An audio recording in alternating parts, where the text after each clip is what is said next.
साथ देकर शिवपाल ने बिगाड़ा सियासी गणित। शिवपाल ने बिगाड़ा सियासी गणित, तो जानिए बीजेपी ने क्या ढूंढी काट। मैनपुरी में कमल खिलाने और शिवपाल की काट करने के लिए बीजेपी का पलटवार।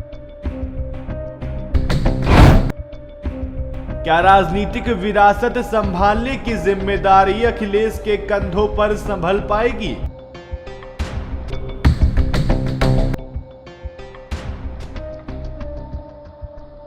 यूपी की मैनपुरी लोकसभा सीट पर उपचुनाव होने हैं। मैनपुरी लोकसभा सीट पर सपा की प्रतिष्ठा दांव पर लगी है। वहीं बीजेपी इस सीट पर हर हाल में कमल खिलाना चाहती है, लेकिन चाचा भतीजे के एक साथ आने से बीजेपी की मुश्किल बढ़ गई है।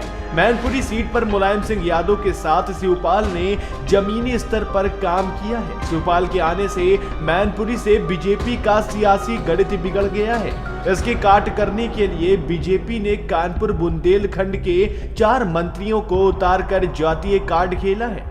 एसपी संरक्षक मुलायम सिंह यादव के निधन के बाद मैनपुरी लोकसभा सीट पर उपचुनाव हो रहे हैं। मुलायम सिंह की राजनीतिक विरासत संभालने की जिम्मेदारी अखिलेश यादव के कंधों पर है। सपा ने मैनपुरी लोकसभा सीट से डिंपल यादव को उतारा है। वहीं बीजेपी ने शिवपाल सिंह के करीबी रहे रघुराज सिंह साक्य को प्रत्याशी बनाया है। मैनपुरी लोकसभा सीट पर बीजेपी और एसपी के बीच कांटे की टक्कर देखने को मिल रही है। मैनपुरी में सबसे ज्यादा यादव और फिर साक्य वोटरों की संख्या है। शिवपाल के आने से यादव वोटर एकजुट हो गए हैं। वहीं शिवपाल की पैठ शाक्य वोटरों के बीच में भी है।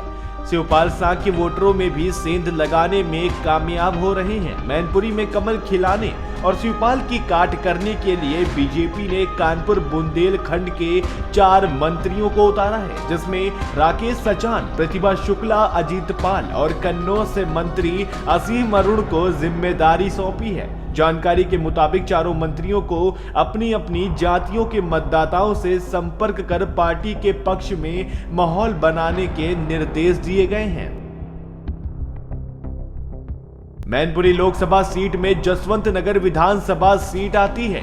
जसवंत नगर सीट से शिवपाल सिंह यादव बीते कई दशकों से विधायक हैं। ये सीट मुलायम सिंह की पारिवारिक सीट मानी जाती है। इस सीट में सबसे ज्यादा लोधी और शाक्य वोटरों की संख्या है। यदि मैनपुरी लोकसभा सीट के परिणामों के इतिहास पर नजर डाली जाए तो जसवंत नगर विधानसभा सीट की ईवीएम खुलते ही सपा बढ़त बना लेती है।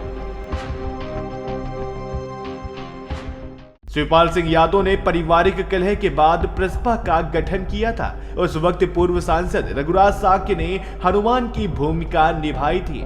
रघुराज साक्य ने सपा का साथ छोड़कर शिवपाल के साथ खड़े थे। शिवपाल सिंह ने रघुराज साक्य को प्रसपा में कानपुर बुंदेलखंड का प्रभारी भी बनाया था। रघुराज साक्य शिवपाल को अपना राजनीतिक गुरु भी मानते हैं, लेकिन विधानसभा चुनाव 2022 में रघुराज साक्य ने बीजेपी का दामन थाम लिया था। बीजेपी ने रघुराज साक्य को मैनपुरी से प्रत्याशी बनाकर बड़ा दांव खेला था, लेकिन चाचा भतीजे के एक साथ आने से बीजेपी दांव के लिए सिरदर्द बन गया है। Bureau report, TV8 today news network.